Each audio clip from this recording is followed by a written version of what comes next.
Nous allons parler d'abord du vaccin contre le coronavirus. Le Ghana a reçu sa première livraison mondiale de vaccins gratuits dans le cadre de l'initiative COVAX. On sera du côté du Niger pour parler de la présidentielle. Maman Ousmane revendique la victoire. En Côte d'Ivoire, Laurent Gbagbo de retour à Abidjan à la mi-mars selon ses proches. Et puis le Togo, Agbeome Kodjo, Cellou Dalein Diallo, Martin Fayoulou et un député français co-signe une tribune. Voilà le menu de Regard croisé de ce soir. Et pour évoquer ces sujets sur le plateau avec moi, ce soir, Anani Sossou, il est consultant en communication politique. Bonsoir Anani Sossou. Bonsoir Samuel, bonsoir aux Togolais et à l'international. Face à vous, Chris Ega, directeur de publication de Express Info. Bonsoir Chris. Bonsoir mon cher confrère, bonsoir à toutes les téléspectatrices et à tous les téléspectateurs. Et puis à vos côtés, Credo Tété, directeur de publication de Le Médium. Bonsoir Credo. Bonsoir Samuel et bonsoir à tous ceux qui nous suivent. On va commencer donc, comme je le disais, avec le Ghana. L'avion a atterri mercredi matin à Accra pour la première livraison au monde du dispositif du vaccin, du dispositif COVAX. Ces doses gratuites sont censées lisser les inégalités entre pays riches et à faible revenu face à l'approvisionnement en vaccins. D'abord, pourquoi le Ghana? Eh bien, d'après l'OMS, le choix du Ghana s'est fait en fonction de divers facteurs, notamment un plan de développement solide et des restrictions sanitaires bien en place. Le Ghana avait dû prouver que son personnel de santé et ses équipements de chaîne de froid étaient prêts à soutenir une distribution rapide de ce vaccin. Credo Tété, donc une première livraison du vaccin sur le continent. Est-ce qu'on doit pousser un ouf de soulagement? Non, nous dirons plutôt c'est un début d'action. C'est un début d'action qu'il faut saluer parce que après le Ghana, donc je crois que le Togo aussi aura sa première livraison. Mais toujours est-il que selon l'OMS, selon les informations, le Ghana a rassuré sur un certain nombre de points. Et aujourd'hui, si on voit, disons, les dégâts de la pandémie du côté du Ghana, il faut dire donc avec les 600 000 vaccins, donc il y a déjà 80 700 cas, donc 580 décès. Donc il faut dire que au-delà de la solidité des structures sanitaires du côté du Ghana, il y a un besoin qui se fait beaucoup plus pressant. Donc c'est une bonne chose.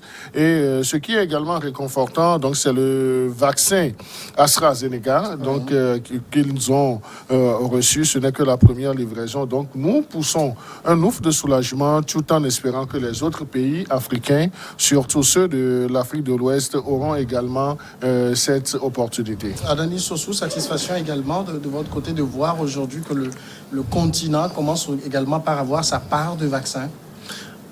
Ma satisfaction sera beaucoup plus mitigée. Parce que quand on voit que les pays riches se sont empressés à passer des millions de commandes, de doses pour leur population, alors que les pays africains sont financièrement démunis, il y a quand même un fossé qui est là. Et que le premier cas détecté en Afrique et en Égypte, c'était un cas qui est venu d'Europe. Et le premier cas chez nous au Togo aussi était un cas qui est venu d'Europe. Donc ce sont les Européens qui ont amené cette maladie sur le continent. Ils auraient mieux fait, le dispositif COVAX aurait mieux fait de répartir en quelque sorte ces doses de commandes. Il est vrai que l'Afrique n'avait pas de moyens pour financer les firmes pharmaceutiques, notamment AstraZeneca et autres, et Pfizer et autres. On n'avait pas les moyens pour financer, mais l'ONU aurait pu être un régulateur pour cela. Mais au-delà de ça, je ne veux pas paraître aussi complotiste, mais je m'interroge beaucoup sur l'efficacité de ces vaccins, parce qu'on sait qu'en Belgique, par exemple, il y a avisé une province près de Liège, une ville près de Liège, dans la province de Liège, où des gens ont reçu le vaccin dans une maison de retraite, et que 10 jours plus tard, ces personnes ont été testées positives après la première dose de vaccin. Donc tout ça m'interroge. Et au-delà de ça, je me suis également interrogé sur le fait que ceux qui ont servi de cobayes, par exemple, pour ces vaccins, sont des gens qui sont au nord. et que la pandémie n'a pas eu autant d'effets au sud qu'au nord.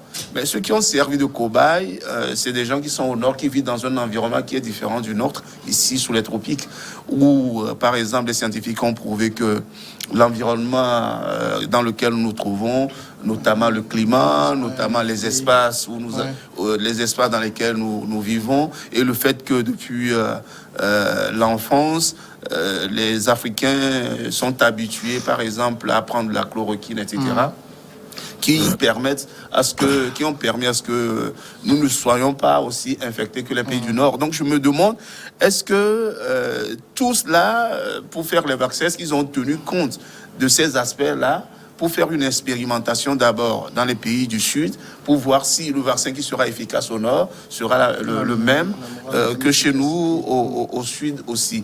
Et puis AstraZeneca, on a vu qu'en Afrique du Sud... on va revenir sur ce cas tout à l'heure, si vous permettez. Chris Sega, le fait que le Ghana reçoive aujourd'hui 600 000 doses donc, de ce vaccin AstraZeneca, on va simplement dire que c'est la solidarité mondiale qui s'exprime ainsi? Écoutez, je vais peut-être étonner certains téléspectateurs parce que moi, je trouve que c'est pratiquement ridicule. Lorsque, après que certains ont commencé, aux États-Unis, ils ont commencé à distribuer ce vaccin-là depuis 2 mois déjà, je crois, et que c'est maintenant que on a donné 600 000 doses à un pays africain du sud du Sahara, à un pays africain, le Ghana, et qu'on a semblé insister, l'ONU a semblé insister sur les pays pauvres. Je crois que tout à l'heure, dans votre développement liminaire, vous l'avez dit, vous avez semblé aussi insister sur ce cas-là, les pays pauvres, les pays riches qui viennent maintenant en rescousse aux pays dits pauvres. Et je crois que cette épithète-là, c'est comme un viatique qui nous suit depuis moi, toujours. Moi, je parle de pays à faible revenu parce que j'aime pas trop l'expression pays pauvre. Mais je crois que sur les radios, nous avons bien entendu, notamment sur RFI, ce matin, ils ont vraiment insisté sur les pays pauvres. C'est comme maintenant... Même ce midi, dans le journal Afrique, RFI en a encore parlé. Je crois que c'est un peu réducteur et je crois que nous devons, en principe, là, c'est là où j'ouvre un autre champ de réflexion pour que cela puisse donner des leçons aux pays africains, notamment les dirigeants africains qui maintenant sont abonnés à ce registre de pauvreté. Ils doivent tenir leur bol de somalien, c'est-à-dire un bol pour aller à la mendicité. Oui. Et c'est comme si nous en sommes là et que maintenant nous vivons d'aumône. Et puis que ce soit Accra qui reçoit cela, alors que Ghana, à notre avis, en principe, était bien parti quand même pour organiser cette lutte autrement que par le don. En attendant, certains pays même au nord du Sahara, comme le Maroc, je crois l'Égypte, dès le départ, ont déjà pris contact avec des pays producteurs du vaccin pour déjà faire des commandes. Parce que ça ne se paie pas cash, mais quand même, ils ont dépoussé pour acheter un certain nombre de doses avant même que le stade, l'étape que nous sommes en ce moment avec l'ONU n'arrive. Mais qu'est-ce que nous n'avons pas su faire pour que ce sort nous poursuive jusqu'alors? Je crois qu'il faut que nous ouvrions ce champ de réflexion-là pour voir qu'est-ce qui n'a pas marché. Est-ce qu'on n'aurait pas dû aussi acheter, débourser pour acheter en attendant l'aumône qui est en train de se faire en ce moment? Je crois que c'est un débat intéressant qu'ouvre Chris Sega. Si je prends l'exemple de l'Afrique du Sud, l'Afrique du Sud a dû acheter cette dose de vaccin AstraZeneca au double du prix, sous le prétexte que l'Afrique du Sud n'avait pas contribué au moment de la recherche. Et c'est ça le gros problème des pays africains. Lorsqu'il y a des recherches, l'Afrique elle-même s'est toujours comportée comme, entre guillemets, un continent tellement pauvre qu'elle ne peut pas participer. Du coup, aujourd'hui, on est obligé de subir un peu. Oui, on peut dire dans une certaine mesure que nous subissons, que l'Afrique subit, mais il faudrait interroger également les développements scientifiques. Est-ce que nous sommes au point en Afrique ? Et en termes de recherche scientifique, lorsque vous n'avez pas participé ou bien vous n'avez pas... Oui, mais ne serait-ce qu'investir peut-être dans la recherche au niveau de ces grands laboratoires pour aujourd'hui prétendre à des distribution au même titre que ceux qui avaient Oui, contribué. non, je crois que cet aspect, c'est cet aspect qu'évoquait Chris Ega tout de suite, pour dire que c'est de la responsabilité de nos dirigeants. Si nos dirigeants n'ont pas anticipé, si nos dirigeants n'ont pas eu, disons, cette vision assez tôt pour investir dans la recherche, donc aujourd'hui, donc ils ne peuvent pas s'imposer, donc ils sont obligés de subir, disons, la loi du plus fort, la loi de l'Occident ou bien des États-Unis. Donc, et c'est la réalité aujourd'hui. Mais je voudrais que nous ne soyons pas si pessimistes du moment où nous n'avons pas participé à la préparation de la sauce. Donc, on ne peut pas dire que nous voulons telle quantité. Mais avec le peu qu'il y a comme don, comme offre, donc nos États peuvent investir à présent financièrement pour avoir assez de vaccins pour les populations. Et je voudrais également que nous puissions réfléchir sur cet aspect de Nord-Sud. Nord-Sud, donc c'est la continuation de la colonisation dans une certaine mesure. Donc avec ce que, si on nous dit, avec les commentaires sur les médias occidentaux, donc c'est pour dire que nous sommes des nécessiteux, nous resterons toujours nécessiteux en Afrique. Et ils prennent plaisir à le dire. Donc maintenant, on est au niveau des populations, les ressentis ne sont pas les mêmes, mais qui peuvent agir, ce sont nos responsables, ce sont nos leaders, ce sont nos chefs d'État qui doivent essayer de corriger cela. Nous avons, avec nos peu de moyens, on peut également démontrer à la race blanche qu'on peut évoluer. Et du moment où, en Afrique, nous n'investissons pas autant dans les recherches, nous avons des chercheurs, nous avons des gens qui ont de la matière, mais nous ne les valorisons pas sur nos plans africains. Donc voilà le traitement que nos États auront du côté de l'international. Et c'est triste, c'est déplorable, mais nous sommes obligés de subir. Alors, ça veut dire clairement, les vaccins qui arrivent aujourd'hui, en tout cas le Ghana qui a reçu sa dose, dans le cadre de l'initiative COVAX, c'est la générosité de ces pays dits riches. Mais quand on parle de la générosité en Afrique, c'est un mot que moi, je n'aime pas du tout entendre. Générosité par rapport à quoi? Par rapport à tout ce qu'on nous prend, par rapport à tout ce qu'on nous a appris.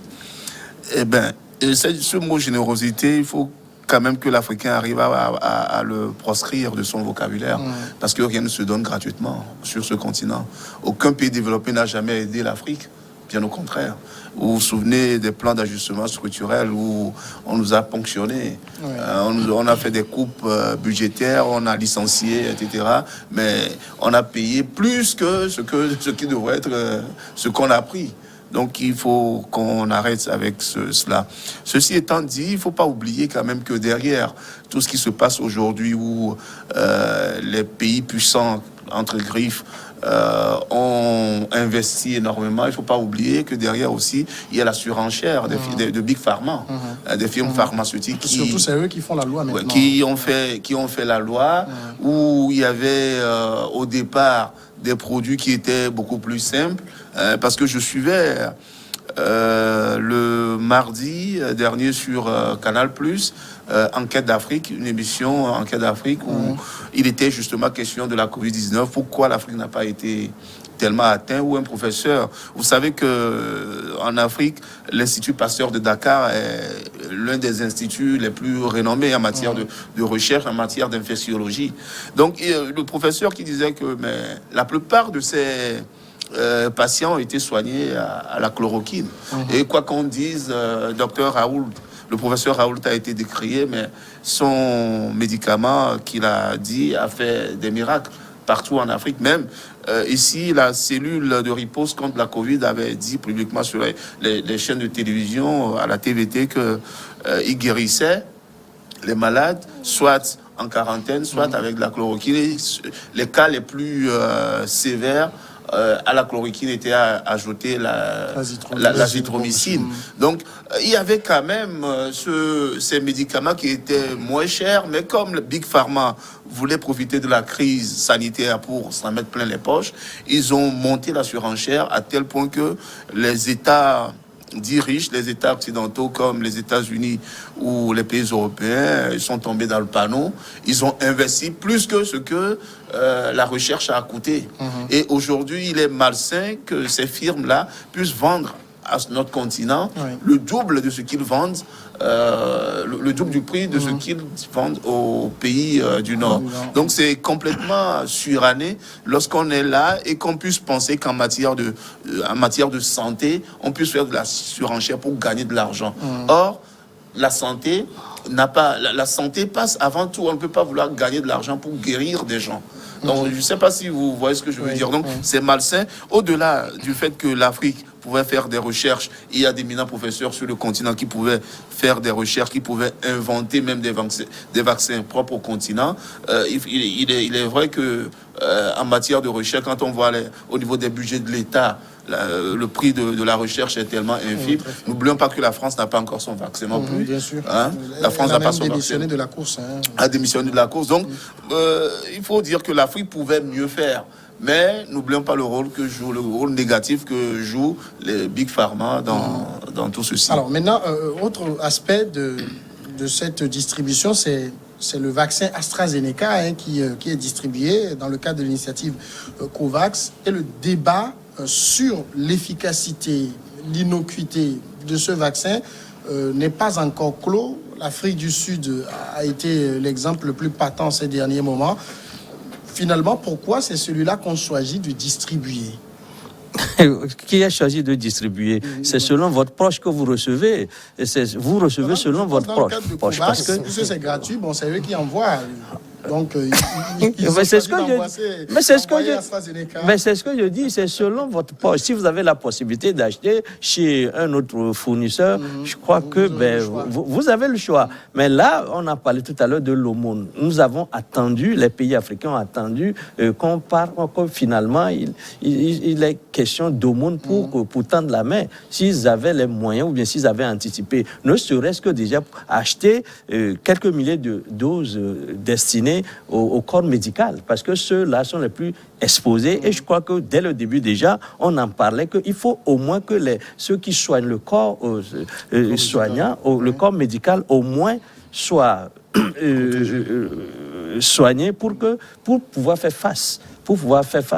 À la circulation du virus. Donc, si aujourd'hui, dans le cadre de ce que nous disons générosité de l'ONU anti-grippe, parce que je crois que mon frère Anani l'a très bien dit, il n'y a pas de générosité et il n'y a pas non plus, on ne peut pas non plus dire que quelque chose est donné aux Africains par les Occidentaux, parce que rien ne se donne surtout en matière sanitaire, parce que les firmes pharmaceutiques sont les firmes les plus riches et elles n'ont jamais travaillé pour les beaux yeux des Africains, ni même pour les beaux yeux des Occidentaux. C'est des gens qui veulent faire des affaires. De pause et on revient après pour continuer ce débat.